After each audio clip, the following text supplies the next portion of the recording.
Al-Ansor yang sekarang. Beliau ini adalah wakil ketua Yayasan Al-Ansor yang pertama. Namanya Pak? Nama beliau ini Wahyudin Samsuridwan. Beliau M.Khatib, mantan dosen UNAN. Bung Hatta. Beliau ini mantan ketua Al-Arkom sebelum menjadi Al-Ansor, itu Yayasan Al-Arkom namanya. Beliau ini ketuanya terlebih dahulu. Akan kita jelaskan lebih jauh terkait dengan apa yang disampaikan oleh pihak sebelah. Tapi kita bukan pakai angin, kita menyampaikan kebenaran melalui data dan fakta yang tersedia. Baik teman-teman, yang pertama yang ingin kami sampaikan adalah kami ingin membantah apa yang disampaikan oleh penggugat, yaitu kuasa hukum dan manajemennya beberapa hari yang lalu di dalam sebuah podcast. Yang pertama, bahwa tanah itu diklaim adalah miliknya itu keliru. Kenapa? Kami bisa menunjukkan bukti bahwa tanah itu dibeli oleh perorangan anggota dari Yayasan Al-Ansor, pada saat itu bernama Al-Arkom. Perorangan artinya tapi dibeli secara urunan, secara kolektif. Itu dapat kita tunjukkan bukti bahwa di sini tertera.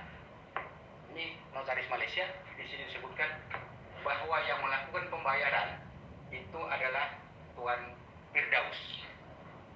Itu yang pertama. Siapa itu Firdaus? Salah satu anggota yayasan juga. Masih ada orangnya? Masih ada. Di warga negara Malaysia sekarang. Baik.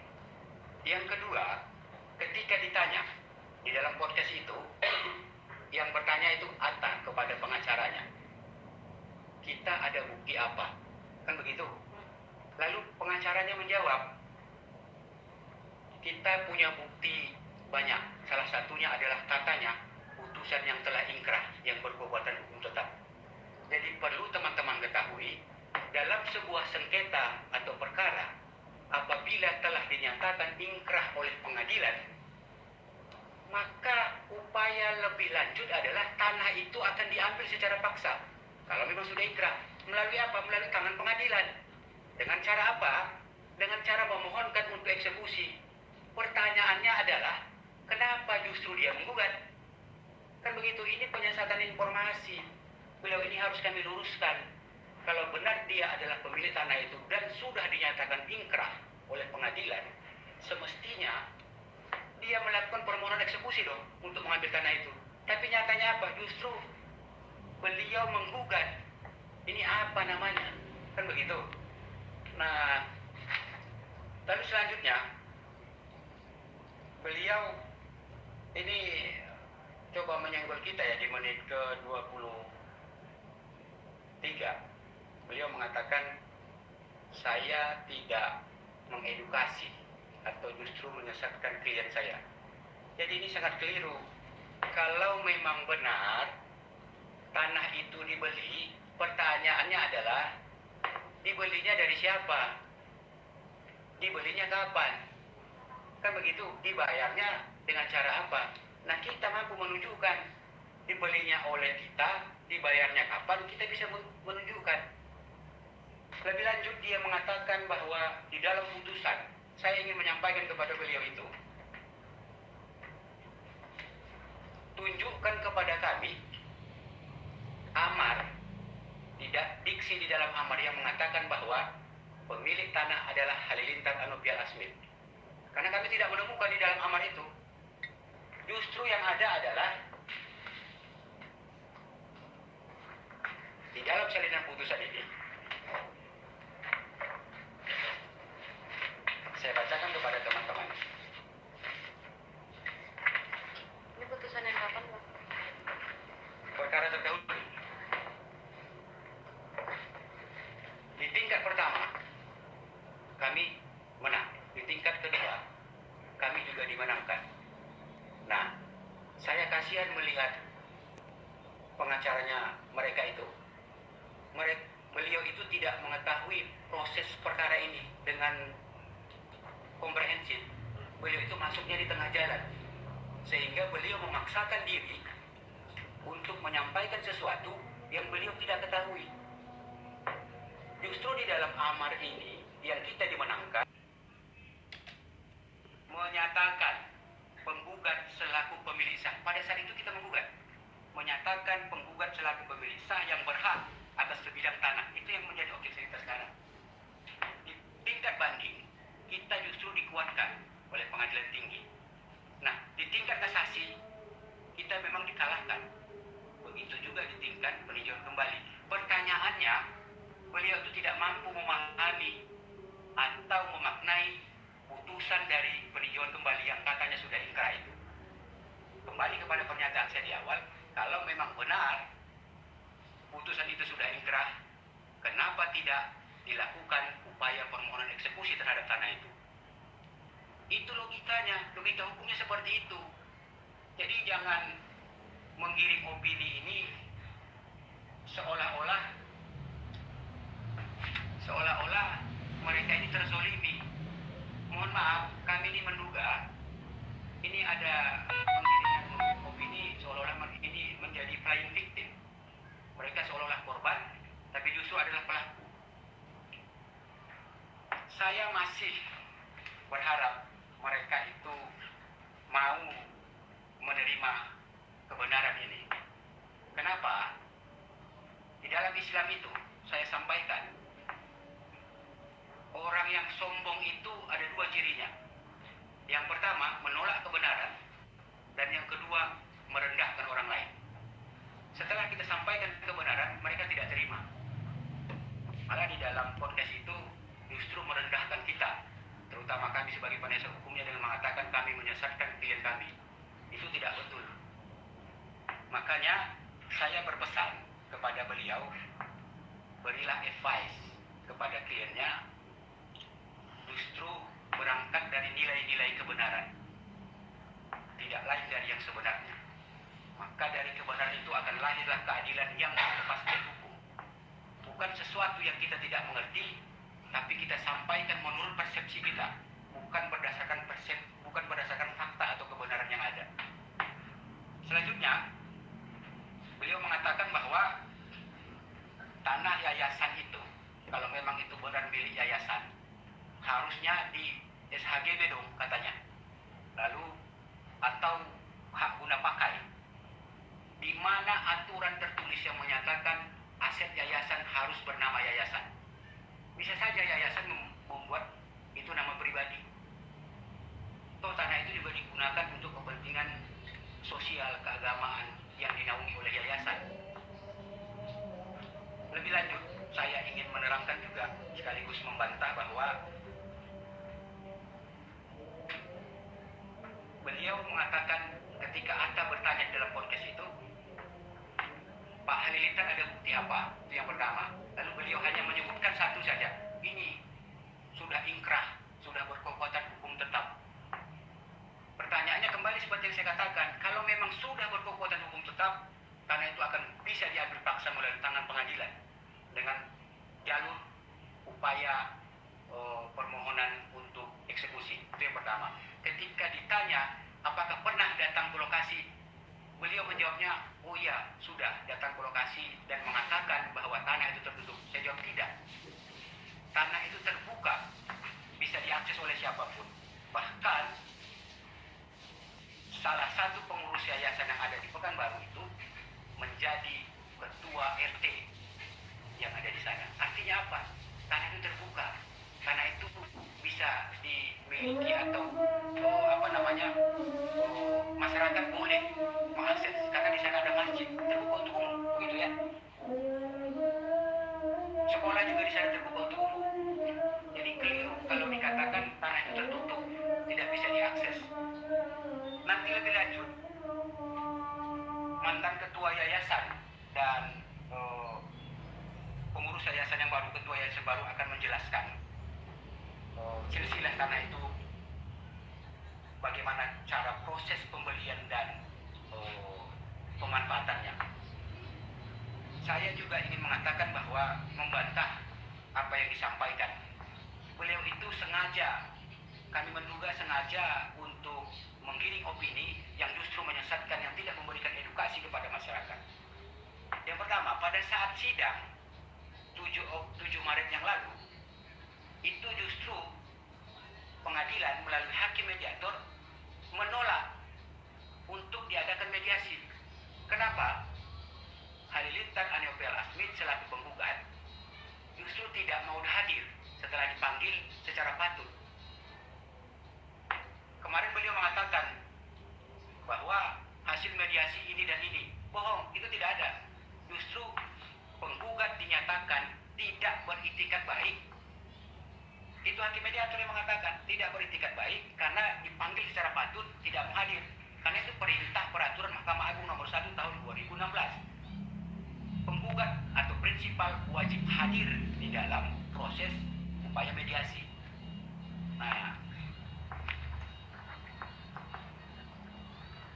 selanjutnya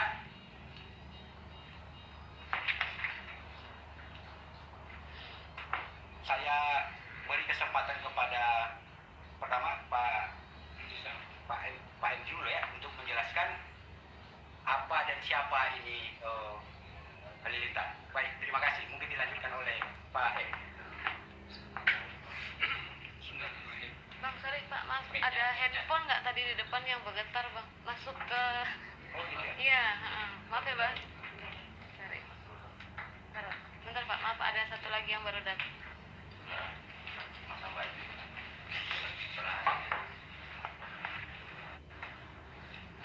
Mic-nya nyampe nggak ya Bapaknya di situ? Kameramen? Bentar ya. Sebentar. Maaf ya Bang. Ya. Aman ya? Ya. Suara saya agak lebih kedengaran ya. Bismillahirrahmanirrahim. Yang saya hormati saudara rekan-rekan wartawan, berbagai media dan belah seperti yang dijelaskan tadi, saya akan melanjutkan informasi tentang tanah yang disengketakan ini.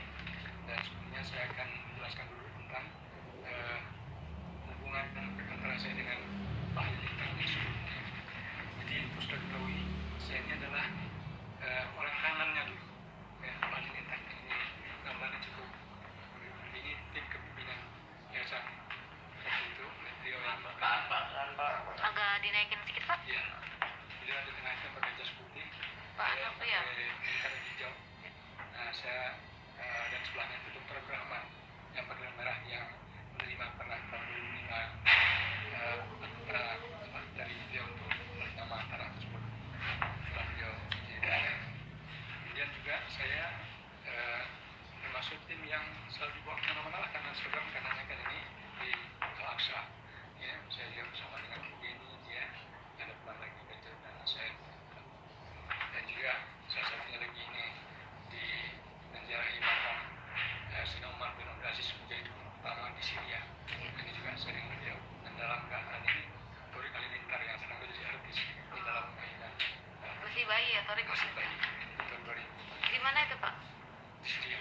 Syria. Nah, jadi saya rasa itu sudah cukup menjelaskan kepada semua wartawan bahwa saya ini bukan tidak dikenal. Jadi memang apa yang disampaikan Pak JJ ya sebagai manajemen,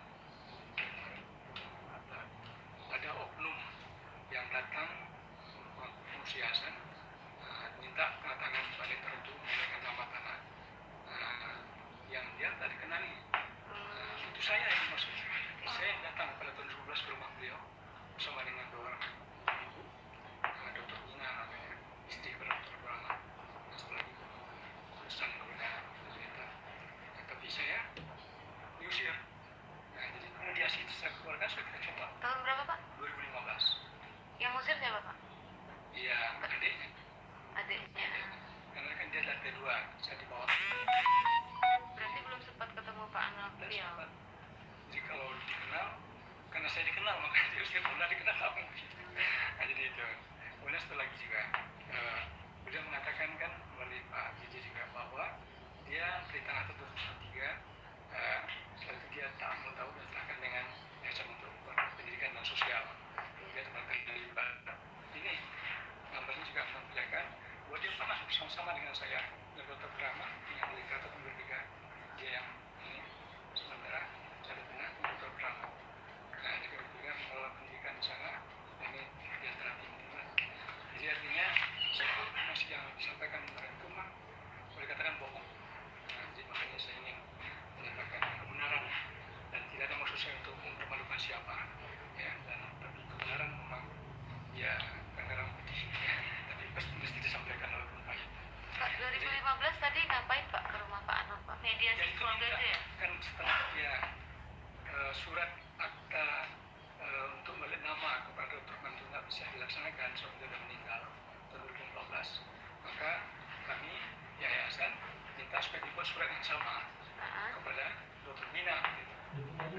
saya tambahkan ya supaya menjadi lengkap. Ya. Jadi begini, pada wawancara yang lalu kami menyampaikan bahwa ada beberapa aset yang dibuatkan ke atas nama beliau. Nah, satu di antaranya adalah yang ada di Pekanbaru. Bukti bahwa tanah itu bukan miliknya adalah kita bawa bukti. Sebagian aset sudah diserahkan kepada yayasan. Ini buktinya. Beliau menyerahkan kepada salah satu pengurus yayasan yang bernama Tuan Fauzan. Ini bukti konkret. Dan ini sudah dilaksanakan. Sudah terjadi peralihan. Lalu terhadap objek yang menjadi sengketa hari ini juga sempat diserahkan. Sempat diserahkan kepada Tuan Risdam, Dr. Abdurrahman Risdam. Namun, penerima kuasa ini sudah meninggal dunia. Apa yang ingin saya tegaskan pada poin ini? Bahwa nyata adanya tanah itu bukan milik beliau berdasarkan dokumen-dokumen yang ada. Kalau memang itu milik beliau, kenapa beberapa aset sudah dikembalikan? Dan ini juga sempat terjadi proses pengembalian. Tapi terkendala karena penerima kuasa meninggal dunia. Seperti apa disampaikan oleh klien saya, setelah akta ini batal demi hukum, selanjutnya beliau datang kembali tahun 2015 untuk meminta akta yang sama dibuatkan. Lalu beliau menolak. Disitulah awal mulanya polemik ini terjadi. Alasan ditolak apa? Ya, beliau tidak mau. Otomatis beliau selanjutnya seperti sekarang mengklaim bahwa itu milik beliau. Bang, sorry, saya mau menegaskan lagi, ini ada berapa tanah sih sebenarnya Bang, dan dalam satu tanah itu yang dipersoalkan yang mana gitu Bang? Dan tanah Pak Anof tuh yang mana gitu Bang? Tanah yang diklaim kan ada milik pribadi, milik siapa-siapa di sini, tadi saya menangkapnya gitu ya Bang? Jadi begini, bukan. Yayasan ini memiliki aset yang dibuatkan ke nama masing-masing pengurusnya. Tidak ada yang bernama yayasan, begitu ya? Tidak ada yang dibuatkan ke nama yayasan. Jadi aset yayasan itu dibuatkan contoh, Ya. ada ke Tuan Amas, ada ke beliau. Nah, setelah beliau tidak tergabung lagi di yayasan, dikeluarkan tepatnya, lalu seluruh aset-aset yang sudah dibuatkan atas nama beliau diminta kembali dong oleh yayasan supaya diserahkan kembali. Nah, ada aset yang sudah berhasil diserahkan dan sudah kembali kepada yayasan. Ini seperti yang saya tunjukkan tadi. Ini lokasi tanahnya ada di Bintaro. Ya. Nah, tanah yang belum sempat dikembalikan itu ada di Pekanbaru. Itulah yang menjadi objek sengketa hari ini. Jelas ya sampai di sini ya?